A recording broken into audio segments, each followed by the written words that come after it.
kuko Imana ijana umusamariya mwiza. Nagiye kubona abantu benshi bararushye, abantu benshi bafite bikoreye ibintu bimeze nk'amajerekani, ariko amajerekani yabavunnye ibitugu, bavunnye ibitugu. Nabonaga bishobora ngo abantu bari barushye mu buryo bukomeye. Nabonaga abandi barimo bafite amasahani ariko nta byo kurya biriho. Mbona abandi bari mu nzu ariko inzu zitubaguye. Mbona abandi bari kujya bashyira amafaranga mu imifuka yaratobotse. Mbona abandi bari kugenda ingendo zidafite gahunda, nta naho bari kujya, bari vuga ati reka dupfe kugenda turebe ko bwakira. Imana Yesu aje ari umusamariya mwiza, ntabwo uzakorwa n'isoni humura ugiye kwishyura. Mu madeni wari ufite uvuga ati ushaka no guhunga igihugu, Imana amwe ngo sigaho ijye kukwishyurira. Yambwiye ngo nze mwira abantu bari babaye babona nta byiringiro. Batamyi barahamanutse ugira ngo bagiye kukugirira neza, barakikira barirukanka. Abantu mwasenganye baramanutse ugira ngo bagiye kukurengera, barakikira barirukanka. Pasiteri wawe ukure barahamanutse ugira ngo agiye kukugirira imbabazi, arakikira arirukanka. Imiryango yawe baramanutse ugira ngo agiye kukugirira imbabazi, irakikira irukanka bango baga wifashe. Yo abamuvukana barahageze ugira ngo agiye kukugirira imbabazi, barakikira barirukanka. Nabwo ibitangazo rikomeye ngo nze ritangariza abantu bankurikiye banteze amatwi kubabwira ngo Yesu asema odemone mane otawini efonego. Haleluya, haleluya. Ndabasuje mu izina rya Yesu. Amahoro y'Imana nabane namwe aho muherere ku mpera z'isi zitandukanye. Hanyuma nibibanye mu gitondo mugire igitondo cyiza, niba n'ijoro mugire ijoro ryiza. Niya channel yitwa Iramiro TV yavuze ko izajya bagezaho ibiganiro cyangwa se ijambo ry'Imana mu buryo butandukanye, yaba mu ndirimbo, mu buhanzi cyangwa se mu butumwa, ariko tugafashwa kandi tugakomerera mu mwami. Hanyuma mbere yuko nagira ikintu mvuga, kuko ntago naza kuri kamera urumva nje n'umutwe gusa cyangwa nje mu matiku cyangwa nje mu magambo, ahubwo nje kubabwira iki Imana ibagambiriyeho n'iki ishaka ku Banyarwanda. Nje kubabwira ubutumwa Imana ibantumyeho. Yego, Mana yacu, Imana ikomeye, Imana se umwami wacu Yesu Kristo, Imana Adonai, Imana Shama, Imana Jambo, Imana itayibura ukuntu ibigenza. Nari ngarutse imbere y'amaso ya Kristo, imbere y'abantu bagize imigabane itandukanye, nje kuvuga ijambo ryawe kandi unyamene ushyigikire kandi nkubere mikoro birangurure. Cyumusasi n'imbaraga z'abadamoni zose za kirogo ya daimoni kiroso daimoni ndabimenyereye mu izina rya Yesu, kubitwa hasi n'amaraso ya Kristo amenetse ku musaraba Golgotha. Ntange Imana ibane nanjye muri byose kandi zo gusohoya nanjye mu izina rya Yesu, amen.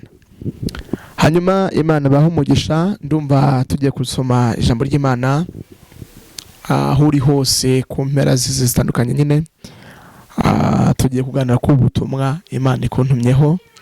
Ni ubutumwa bukureba, waba ukora, waba udakora, waba uri muri biro, waba udari muri biro, waba uri umuntu ukomeye, waba uri umuntu woroheje. Ni ubutumwa Imana ibantumye kuko umuntu wese buramureba buno butumwa. Tumaze gusenga rero tubaye ikaze abantu bose nyine mu majyepfo, mu majyaruguru, mu burasirazuba bwaryo, uburengero bwaryo, Rwatamasimbi, hanze y'u Rwanda, diaspora mwese tubaye ikaze muri mwanya w'ikiganiro cyacu cyangwa se muri mwana w'ijambo ryacu. Reka dutangire dusoma ijambo ry'Imana dusanga mu gitabo cya Luka ibice 10 umurongo waho wa 30. Haravuze ngo Yesu aramusubiza ati, hariho umuntu wavaga i Yerusalemu amanuka Yeriko, agwa mu gicu cy'abambuzi, baramwambura, baramukubita, barigendera, bamusiga ashigaje hagato apfe. Nuko umutambyi amanuka muri iyo nzira, amubonye arakikira arigendera. No Mulewi ahageze nawe abigenza atyo, amubonye arakikira arigendera.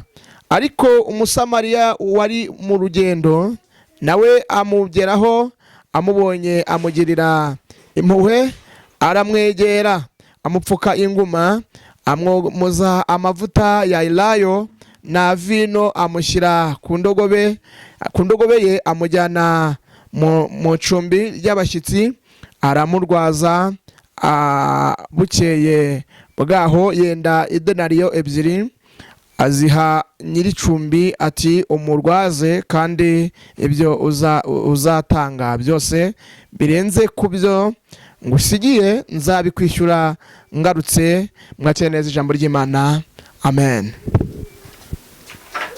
Iri jambo dusomye iyo urebye hepfo hayo hatangira uza kuhasanga izindi nkuru kandi inkuru ntari buze gutindaho, ariko izi nkuru zose hari icyo Yesu yashaka kwigisha abantu, hari icyo yashaka kubwira abantu.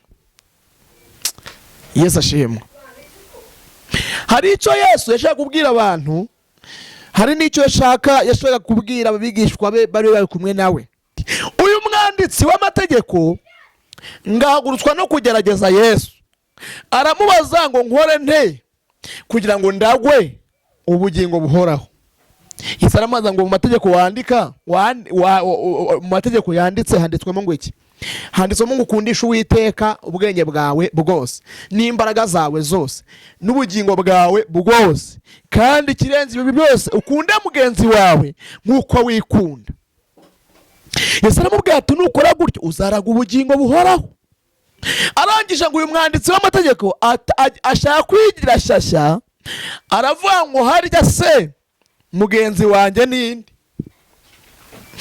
Mbibutse abantu bankurikiye cyangwa abanyamasengesho cyangwa barokore mwarokotse ku icumu rya Satani, mbabwire ngo umwenda dufite abantu b'iyi minsi nta wundi ni urukundo. Mwenda turimo dufite ni urukundo, kuko urukundo niyo ngingo ya nyuma. Kuko Imana nayo yadukunze igatanga Yesu akaza kudupfira. Imana yadukunze turi babi, niyo mpamvu dufite umwenda w'urukundo. Imana ni urukundo, n'abayisilamu bagomba kuyisengera mu kuri no mu mwuka ndetse no mu rukundo. Yesu yumvishe umwanditsi w'amategeko avuze atya, aravuga ngo hari umuntu wavaga i Yerusalemu, niyo jambo twasomye, amanuka agiye Yeriko, ahura n'abambuzi. Ahuye n'abambuzi baramukubita, abambuzi baramukubita ngo basiga habura gatoya ngapfe. Habura gatoya pesha, habura gatoya ngo usebe. Yesu arahaserutse. Habura gatoya ngo mware. Yesu araserutse. Habura gatoya ngo sare. Yesu araserutse. Habura gatoya ngo bagutereze cyamunara. Yesu araserutse. Habura gatoya ngo ibyawe byiga abantu babyigabize. Yesu araserutse. Mama nkuza nitangazo muri amasengesho muri ritenero tugize. Narimvuze ngo habura gatoya nubwo wari wakubiswe, yego nibyo waracuruje ukubitwa n'inyatsi. Inyatsi iragukubita none ntacyo usigaranye, urabona habura gatoya. Ariko Yesu kuri ako gataraserutse. Habura gatoya ngo mware. Yesu araserutse. Habura gatoya ngo ugwe muri koma. Yesu araserutse. Habura gatoya mama, habura gatoya. Yesu araserutse. Habura gatoya ngo baguherande vuye kujya mu Buhinde. Yesu araserutse aguhaye ubuzima. Habura gatoya, habura gato.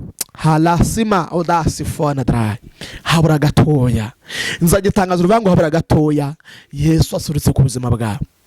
Yego nibyo warakubiswe, kubitwa n'inyatsi, kubitwa n'uburwayi, kubitwa n'umugabo wawishakiye, ukubitwa n'ibibazo, kubitwa n'ubukene, kubitwa n'ubushomeri, kubitwa warakubiswe mu buryo buhagije, ariko habura gatoya ngo usebe umwari uvugirizwa induru, isoko rigushungere, ariko habura gatoya. Yesu araserutse ku buzima bwawe.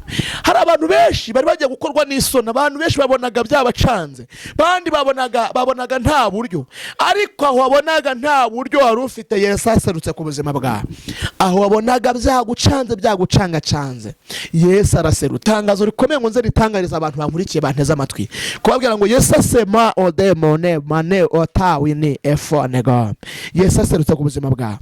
Uyu muntu yavaga yavaga Yerusalemu ajya Yeriko, ngahura n'abambuzi. Yego wowe n'abambuzi bakwambuye ibyawe, bakwambuye ibyari byawe, barabikwambuye. Wowe n'abambuzi bakwambura ubutaka bwawe, ubura n'abambuzi bakwambura inzu yawe, ubura n'abambuzi bakwambura ubucuruzi bwawe, ubura n'abambuzi bakwambura akazi kawe ufite barakwirukanisha. Abo n'abambuzi. Wowe n'abambuzi baguteza ibihombo, urahomba mu kazi mu bucuruzi wacuruzaga. Ariko umva itangazo ribonetse muri aya masengesho. Yesu aserutse ku buzima bwawe utaramwara. Yesu Yesu aserutse kuza bwawe utarakorwa n'isoni, utarashungerwa n'iryo soko. Yesu araserutse. Utaricwa n'ubwo burwayi, Yesu araserutse. Utaricwa n'iyo diabete, Yesu araserutse. Utaricwa n'uwo mutwe, Yesu ami enosta binivo, Yesu araserutse. Utaricwa nostasema n'iyo kanseri, Yesu araserutse. Utaricwa n'iyo kanseri mu maraso, Yesu araserutse. Utaricwa n'icyo gifu, Yesu araserutse. Itangazo riba muri amateraniro ni itangazo rivuga ngo Yesu agize ute alapiwa nema shala binivo nedra yesima odas. Yesu araserutse. Ndahanuye muri iri teraniro itangazo rivuga ngo Yesu aserutse ku buzima bwawe. Bibiri abangu uyu muntu wabaga i Yerusalemu ajya Yeriko, ngahura n'abambuzi baramukubita. Bakimara kumukubita, Bibiri abangu hamanutse umutambyi arashyikira arigendera we. Arashyikira arigendera we. Batambyi barahamanutse bagira ugira ngo bagiye kukugirira neza, barashyikira barirukanka. Bantu mwasenganye baramanutse ugira ngo bagiye kukurengera, barashyikira barirukanka. Pasiteri wawe ukure barahamanutse ugira ngo agiye kukugirira imbabazi, arashyikira arirukanka. Imiryango yawe baramanutse ugira ngo ugiye kugira imbabazi, iracikira irukanka bango baga wifashe. Yo bamuvukana barahageze bagira ngo bagiye kugira imbabazi, baracikira barirukanka barigendera. Ariko nubwo bakikiye bakigendera, hatambutse umusamariya mwiza w'umunyembabazi. Ola bivo nema ukugira imbabazi benosta bevona dra, akugira imbabazi mu kibazo wari urimo, akugira impuhwe mu ntambara yo kurwana, je kuyigufasha kwirwana. Muri ubwo bushomeri wari urimo kugira impuhwe, ujya biva aguhesha akazi. Muri ubwo burwayi wari urimo kugira impuhwe, aguhesheje ubuzima. Yesu niwe musamariya mwiza uruta abandi bose ku isi. Nta wakugira imbabazi, ariko Yesu akugiriye impuhwe. Ku isi nta wakugirira impuhwe. N'uwo muvukana yakugera akakubwira ati nawe baga wifashe se wabona bizakugeraho, ariko Yesu akugiriye impuhwe.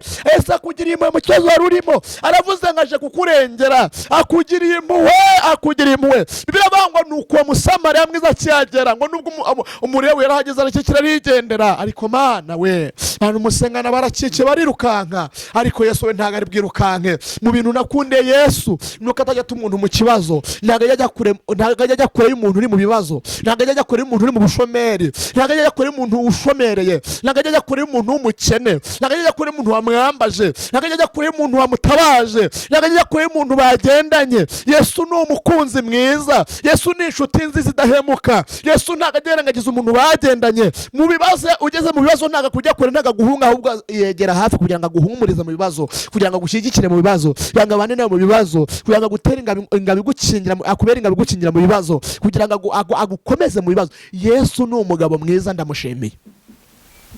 Haleluya, haleluya. Uyu Yesu ni umuntu mwiza, nuwashinga badafite shinge na rugero, numugabo wapfakazi, ni se w'imfuzi, ni urengera abantu badafite kirengera, ni utabara abantu b'inzahare, abantu batawe, ni ubatoragura, ni uhumuriza abantu badafite ihumure, ni uvugira abantu badafite kivugira. Mugabo witwa Yesu niwe wamara abantu ibikomere bikomoka, umuntu atiteye kuba gukomerekeje. Mugabo witwa Yesu. Haleluya. Yesu akungereho mu kibazo wari ufite akomore. Yesu akungereho aho wari warataba kuntoragurire. Yesu akungereho nta jambo ufite akumpera ijambo. Yesu akungereho wabonaga nta kivugira ufite akuvuganire. Yesu akune mone tostifo arapiwa adobinivo nestance. Yesu akungerereho, Yesu akungerereho. Haleluya. Yesu akugereho mu kibazo wari ufite, mu ntambara wari ufite, makuba wari ufite, Yesu akugereho. Bibiliya iravuze ngo nuko uyu muntu wabagiye ariko nta kivugira yari afite, ko yari amaze gukubitwa. Umutambyi ahanyuze arirukanka, umurewe uhanyuze arirukanka, nawe yakekera arirukanka. Ariko muri iyo nzira nubwo nta wundi muntu ari kuhaca, bose bari bakekeye barirukanka, haza gutambuka umusamariya mwiza. Haleluya. tambuka umusamariya mwiza. Wahuye n'abakugirira nabi, uhura n'abagusebeza, uhura n'abakuvuga n'abagusebeza, wahuye n'abantu bagutangira amakuru atariyo, uhura n'abantu bakuvuga nabi aho utari. Ariko akira umusamariya mwiza ujya kuvuga neza bakuvuze nabi. Akira umusamariya mwiza, haleluya, ukuvuga neza. Akira umusamariya mwiza uje ari umutabazi ku buzima bwawe. Akira umusamariya mwiza mu kibazo wari urimo. Akira umusamariya mwiza mu ntambara yo kurwana uje gufasha kuyirwana. Akira umusamariya mwiza uza kukubana naho wabonaga nta mwavoka ufite, uyu musamariya aje kubera umwavoka. Akira umusamariya mwiza ukuvuganira neza. Akira umusamariya mwiza ugushyigikira mu ntambara yo kurwana. Akira umusamariya mwiza uza gutera ingabo mu bitugu. Akira umusamariya mwiza uje kukubera fondasiyo wabonaga nta fondasiyo. Akira umusamariya mwiza ukuzanira ubuzima bwabonaga nta buzima. Halevone mashala bini vone stase hela tola bene kota winima. Yesu aje ari umusamariya mwiza ku buzima bwawe. Halasibidima odas aje ari umusamariya mwiza. Bibiliya iravuga, Bibiliya ivuze neza ngo uyu muntu yahuye n'abamuvuga nabi, ahura n'abamwandagaza, ahura n'abamanika ibyapa byo kumusebya, ahura n'abantu bamuteranya mu kazi, yahuye n'abantu bamufitiye ishyari gusa, yahuye n'abafana ntiyahura n'abamushyigikira. Ariko nubwo wari wahuye n'abafana, nubwo wahuye n'abanzi, ntahura n'abakunzi, wahuye n'abantu bakuvuga nabi, uhuye n'abantu bakuvuga nabi, uhura n'abantu bagusenya kukubaka, uhura n'abantu bagushashariza mu kazi, uhura n'abantu baguteranya mu kazi, uhura n'abantu bagusubiza inyuma, wowe n'abantu baguteza inyatsi, uhura n'abantu disiwe, uhura n'abantu baguteza ibihombo, uhura n'abantu baguteza ibikomere, uhura n'abantu bataguhumuriza ahubwo batumutakaza ihumure. Ariko akira umusamariya mwiza Yesu demo nevo. Imana ikoherereje ugiye gushyikira muri mishinga wari ufite, ugiye kukubaka mu gihe uhuye n'abagusenya. Akira umusamariya mwiza ugiye kukubera ikiraro wambukiraho. Akira umusamariya mwiza ugiye kukubera ibuye mfatizo. Akira umusamariya mwiza ugiye kukubera umuvugizi. Akira umusamariya mwiza ugiye kukubera urwego uzamukiraho. Akira umusamariya mwiza ugiye kugufasha muri bibazo wari ufite, muri izo ntambara, muri urwo rubanza wari ufite. Akira umusamariya mwiza mu ntambara, mu burwayi wari ufite. Akira kivugira. Akira Imana ikohereje umuntu ugushyigikira mu mishinga wari ufite. Imana ikohereje umuntu ugushyigikira mu byo ari ugupanga. Imana ikohereje umuntu mu biryo bitaro urimo, ikohereje umuntu uguvura neza. Muri ubwo bucuruzi bwawe Imana ikohereje umuntu harapiwa ugufata amaboko. Akira umusamariya mwiza. Ngo nubwo yahuye n'abamuhunga, ahura n'abamucisha intege, ahura n'abamwinena, ahura n'abavuga ati uriya muntu ntacyo twamufasha, uriya muntu igihe twamufashije kirahagije. Ariko akira umuntu Imana ikohereje umusamariya mwiza utazakurambirwa, uzagenda nawe mu rugendo paka ushoje urugendo. Akira umusamariya mwiza mu ntambara rufite. Ngamurebye umusamariya mwiza, amugirira imbabazi, amugirira impuhwe. Haleluya, amugirira impuhwe. Bibiliya irabangara mwomora, ariko Mana we n'abakukomeretsa. Ariko akira umuntu Imana ikohereje umusamariya ukomora ibikomere watewe n'abantu n'isi n'ibihe, ibikomere watewe n'inshuti n'abavandimwe, ibikomere watewe n'isi, ibikomere watewe n'ibitaro wavuriwemo, ibikomere watewe n'abantu mwabanye mwakoranye mu kazi, ibikomere watewe n'abantu mwasenganye, ibikomere watewe n'umupasiteri wakuyoboye, ibikomere watewe n'umuntu wakuyoboye, ibikomere watewe n'akazi wakoze, ibikomere watewe n'isi, ibikomere watewe n'imiryango. Akira umusamariya mwiza ugiye kubikomora. Haleluya, akira umusamariya mwiza, akira umusamariya mwiza. Nari ngutumweho ngo ni wakira umusamariya mwiza muri ubwo bukene rufite, muri izo ntambara rufite, muri ayo makuba rufite, byegezo rufite. Akira umusamariya mwiza muri ubwo rugamba rwo kurwana. Akira umusamariya mwiza muri ubwo rubanza rufite. Akira umusamo edole hode mashado benasi manda bini vonedra ela tola sita wanema etando binivo. Akira umusamariya mwiza atawinima. Akira umusamariya mwiza mu izina rya Yesu. Tujye gusenga Imana.